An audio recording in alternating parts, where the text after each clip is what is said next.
ایک mega project ہے اس کا انہوں نے افتتاح کرنا ہے. یہاں پہ کام شروع ہو چکا ہے, لاہور میں اس پہ کام ہو رہا ہے اور اس کا وہ افتتاح کریں گے. ایک دن وہ اسلام آباد میں گزاریں گے اور ایک دن وہ لاہور میں گزاریں گے. یہ ایک اہم ترین وزٹ ہوگا اور جس کے بعد سی پیک سے متعلقہ جو معاملات ہیں, سی پیک آپ یوں سمجھیں فعال ہو جائے گا. تجارتی روٹ جو ہے بری بھی اور بحری بھی وہ باقاعدہ طور پہ فعال ہو جائے گا اور بھرپور طریقے سے فعال ہوگا.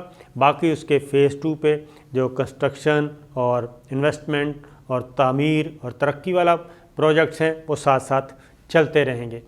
اور ابھی میرا خیال ہے آج یا کل پشاور BRT 30 چین سے بسیں بھی پہنچنے والی ہیں, یہ پہنچ چکی ہوں گی. تو یہ ایک میں نے کہا آپ کو بتا دوں کہ یہ ذہن میں رکھیے کہ یہ چیزیں ہو رہی ہیں اور آنے والے دنوں میں آپ مزید بہتر کریں گے محسوس. اور ساتھ ہی ساتھ یہ ذہن میں رکھیے پھر یہ ہے کہ یہ ساری ڈسٹیبلٹی کی وجہ سے جو کچھ ہوا اس میں اسٹاک ایکسچینج کو نقصان پہنچا, اسٹاک ایکسچینج نیچے آئی, ڈالر تھوڑا سا اوپر جا رہا ہے اب, اور اس کی وجہ یہی ہے کہ یہی طریقہ ہوتا ہے خاص طور پہ جب آپ مافیاز کو ہاتھ ڈالتے ہیں. اور مافیاز بڑے افسوس کے ساتھ کہنا پڑتا ہے, ہمیں کہنا تو چاہیے, یہ سارے کے سارے لوگ جتنے بھی بزنس کمیونٹی ہے, بزنس ٹائکون ہیں, انڈسٹریلسٹ ہیں, ان کے لیے ہم جب مافیا کا لفظ یوز کرتے ہیں تو افسوس کے ساتھ ہی کرتے ہیں. کارٹلز کا ورڈ یوز کرتے ہیں افسوس کے ساتھ کرتے ہیں. ایسا نہیں کرنا چاہیے لیکن مجبوراً یہ کرنا پڑتا ہے. اس کی وجہ یہ ہے کہ جب بھی آپ کسی بھی چیز کو چھیڑتے ہیں, آپ فلور ملز والوں کو چھیڑتے ہیں جن کا بزنس ہے آٹے سے, وہ اکٹھے ہو جاتے ہیں, وہ شارٹیج پیدا کر دیتے ہیں, بلیک میلنگ شروع کر دیتے ہیں, ذخیرہ اندوزی اور رسد روک لیتے ہیں اور طلب بڑھ جاتی ہے تو قیمتیں غیر مستحکم ہو جاتی ہیں. اسی طریقے سے شوگر کے معاملات میں بھی یہی ہے. پھر یہی بات پرائیویٹ بجلی گھر, ان کے ساتھ بھی یہی ہے. تو سب اکٹھے ہو جاتے ہیں. اور اگر آپ ٹیکسٹائل انڈسٹری کو چھیڑتے ہیں تو وہ بھی اکٹھے ہو جاتے ہیں. ایون بہت سارے فیصلے شبر زیدی نے لیے اور لینے کی کوشش کی لیکن وہ نہیں لینے دیے گئے اور شبر زیدی کو گھر جانا پڑا. تو یہ چیزیں موجود ہیں, تو انہی کو اب سیدھا کیا جا رہا ہے اور سیدھا کیا جائے گا. اس کی ریزن ہے کہ یہ کتنے آپس میں سول بیوروکریسی بھی اس کا حصہ ہے. پچھلے دنوں پنجاب کا جنوبی پنجاب سیکریٹریٹ اس کو ڈی نوٹیفائی کر دیا گیا خاموشی سے. پہلے اس میں ہرڈلز پیدا کی گئیں. ہرڈلز یہ کی گئیں کہ جو جنوبی پنجاب کے سیکریٹریز ہیں مختلف وزارتوں کے, مختلف محکموں کے, وہ انڈر ہوں گے جو لاہور میں ان وزارتوں کے, ان محکموں کے سیکریٹریز بیٹھے ہیں. یہ پہلا مسئلہ پیدا کیا گیا اور اس کے بعد اس کو ویسے ہی ایک خاموشی سے نوٹیفیکیشن کر کے اس کو نان فنکشنل کر دیا گیا. اس طریقے سے یہ کام ہو رہے ہیں. تو ان چیزوں کا ساروں کو پتہ ہے. اب آگے کیا ہو رہا ہے؟ اب طے یہی ہوا ہے کہ ان چیزوں کو ایک سائڈ پہ رکھیں گے اور جس وکٹ پہ اپوزیشن کھلانا چاہ رہی ہے اس وکٹ پہ, اپوزیشن کی وکٹ پہ گورنمنٹ کو اب نہیں کھیلنا, کیونکہ بہت ساری چیزیں بند کمروں میں طے پا چکی ہیں. بہت ساری چیزیں بند کمروں میں طے پا چکی ہیں اور احتساب عدالتیں مزید آ رہی ہیں. ان احتساب عدالتوں میں مزید مقدمات اور جو چیف جسٹس آف پاکستان مزید ایکٹیو ہونے لگے ہیں اور وہ نگرانی کریں گے ان ساری چیزوں کی کہ نیب آرڈیننس کے تحت ہر چیز ٹائم پہ ہو رہی ہے کہ نہیں ہو رہی. تو یہ ہو رہا ہے. اور دوسرا یہ کہ ایک اور فیصلہ بھی کیا گیا ہے اور وہ یہ ہے کہ اب گورنمنٹ جو ہے وہ بھرپور طریقے سے اپنی ساری صلاحیتیں, یہ وزیر اعظم عمران خان نے کہہ دیا ہے اپنے پارٹی کے لوگوں کو, وزراء کو اور اپنی اتحادی جماعتوں کو بھی, کہ اب ہم نے پروڈکٹیوٹی کی طرف جانا ہے اور اپنی پروڈکٹیوٹی کو نہ صرف یہ کہ مارکیٹ کرنا ہے بلکہ بتانا ہے کہ ہم نے یہ کر دیا ہے اور واقعتاً بہت ساری چیزیں ہو چکی ہیں۔ اور میں یہ آپ کو بتا رہا تھا کہ جب آپ نے شوگر ملز کو چھیڑا، فلور ملز کو چھیڑا، انڈسٹریز کو چھیڑا، FBR کو تھوڑا سا تیز کیا تو اس کے نتیجے میں یہ ہوا کہ انہی کے پیسے اور پرائیویٹ بجلی گھر، اگر آپ ان ساروں کو دیکھیں، یہ کارٹل جو ہے یہ آپس میں ایک دوسرے کے ساتھ جڑے ہوئے ہیں، یہ سب آپس میں رشتہ دار بھی ہیں، یہ سب آپس میں جڑے بھی ہوئے ہیں اور ایک دوسرے کو لک آفٹر کرتے ہیں۔ اور بدقسمتی کی بات یہ ہے کہ وزیر اعظم عمران خان کو اس بارے میں سوچنا چاہیے کہ وہ عشرت حسین جیسے چلے ہوئے کارتوس سے کیا حاصل کرنا چاہتے ہیں۔ کیا وہ آج تک انہوں نے 3.25 سالوں میں کوئی چیز دی؟ نہیں دی۔ رزاق داؤد صاحب، ان سے وہ کیا حاصل کرنا چاہتے ہیں؟ ارباب شہزاد صاحب سے کیا حاصل کرنا چاہتے ہیں؟ اور بے شمار لوگ ایسے ہیں جن سے وہ پتہ نہیں کیوں انہوں نے اپنے ساتھ رکھا ہوا ہے کہ ان کو اپنے ساتھ رکھا ہوا ہے۔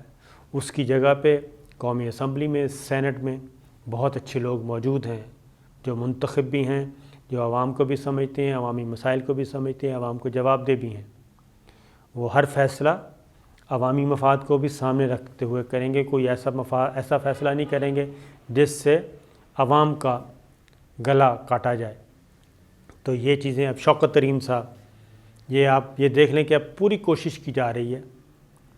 ایک طرف وزیر اعظم عمران خان ان چیزوں سے نکلنا چاہ رہے ہیں، لیکن دوسری طرف پوری کوشش کی جا رہی ہے کہ شوکت ترین صاحب باقاعدہ طور پہ وہ آنکھیں دکھا رہے ہیں، بلیک میل کر رہے ہیں کہ اگر مجھ سے آپ نے خدمات میری لینی ہے، مجھے آپ نے بنانا ہے تو پہلے میرے مقدمے ختم کریں، پہلے مجھے کلین چٹ دیں، اور ان کا نام ہے۔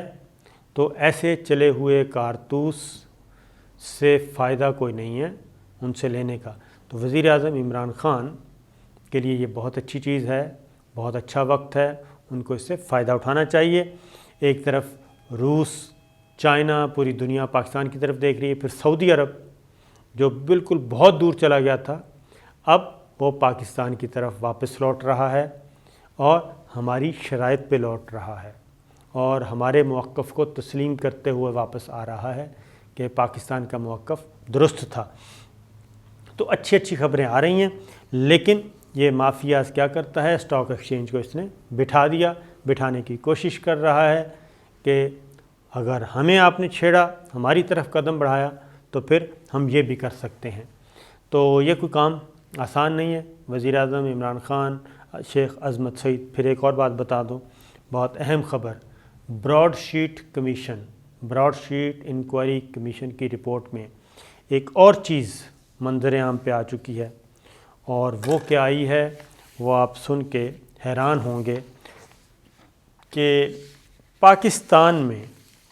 پاکستان سے سرمایہ کہاں جا رہا ہے، اور یہ بڑے بڑے کارٹیلز اور ان کو کہنا چاہیے کہ کرمنلز، ارسٹوکریٹ کرمنلز، جو اشرافیہ ہے ہماری، وہ خواہ پولیٹیکل ہے یا نان پولیٹیکل ہے، یہ پیسے کہاں بھیج رہی ہے، پاکستان سے بیرون ملک کیسے منتقل کیا۔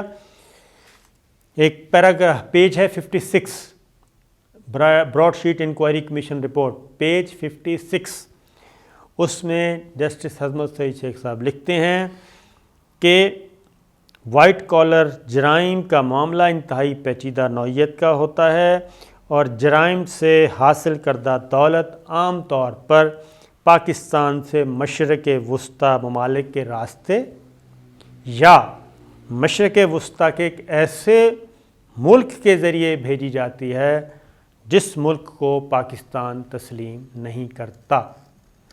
یعنی یہ لوگ کیا کرتے ہیں، اس میں میں آپ کو بتاؤں کہ صرف ہمارے پولیٹیکل اشرافیہ شامل نہیں ہیں، صرف سیاستدان شامل نہیں ہیں، اس میں بیوروکریسی بھی شامل ہے، اس میں بزنس ٹائکون بھی شامل ہے۔ وہ اپنا پہلے پیسہ بھیجتے ہیں اسرائیل، جس کو ہم تسلیم نہیں کرتے، اس کے ساتھ ہمارے سفارتی تعلقات نہیں ہیں، نہ براہ راست ہیں نہ انڈائریکٹ ہیں، یعنی ہم ان سے براہ راست نہ کوئی فیور لے سکتے ہیں، نہ وہ ہم سے لے سکتے ہیں، نہ ہم ان کو کوئی چٹھی بھیج سکتے ہیں۔ تو پہلے پیسہ جاتا ہے اسرائیل کے بعد پھر آگے ڈسپرس ہو جاتا ہے مختلف طریقوں سے، آف شور طریقے سے، آف شور کمپنیز کے ذریعے۔ اور اس کی وجہ کیا ہے؟ اس کی وجہ یہ ہے کہ میوچل لیگل اسسٹنس مختلف ملکوں کے ساتھ ہمارے معاہدے ہیں کہ وقت ضرورت پڑنے پر ایک دوسرے کے ساتھ انفارمیشن شیئر کی جا سکتی ہیں۔ چونکہ اسرائیل کے ساتھ ہمارا کوئی لین دین نہیں ہے، لہٰذا یہ لوگ کیا کرتے ہیں جن کو معاشی دہشت گرد کہا جاتا ہے، یہ اپنی بلیک منی لانڈرنگ سارے کے سارے کا روٹ یوز کرتے ہیں اسرائیل کا، اور تاکہ نہ اسرائیل کے ساتھ وہاں پہ کوئی پہنچے، نہ اسرائیل سے کوئی جواب آئے۔ تو یہ ساری چیزیں ہو رہی ہیں۔ تو یہ ہے براڈ شیٹ انکوائری کمیشن کی رپورٹ کہ ہمارے جو یہ اہم ترین مالدار سرمایہ دار لوگ موجود ہیں، وہ اپنے فائدے کے لیے، اپنی بلیک منی کو وائٹ کرنے کے لیے، منی لانڈرنگ کے لیے کون کون سا راستہ اور کون کون سا روٹ استعمال کرتے ہیں تاکہ وہ قانون کے شکنجے میں سے بچ سکیں اور سزا سے بچ سکیں۔ تو یہ ساری چیزیں ہیں جناب ہو رہی ہیں۔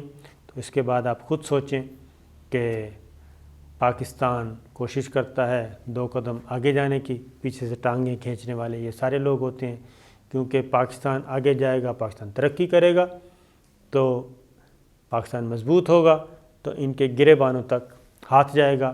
اس لیے چاہتے ہیں یہ کہ پاکستان نہ آگے بڑھے، نہ ترقی کرے، اور یہ سارا معاملہ سٹیٹس کو چلتا رہے۔ اجازت دیجیے، اللہ حافظ۔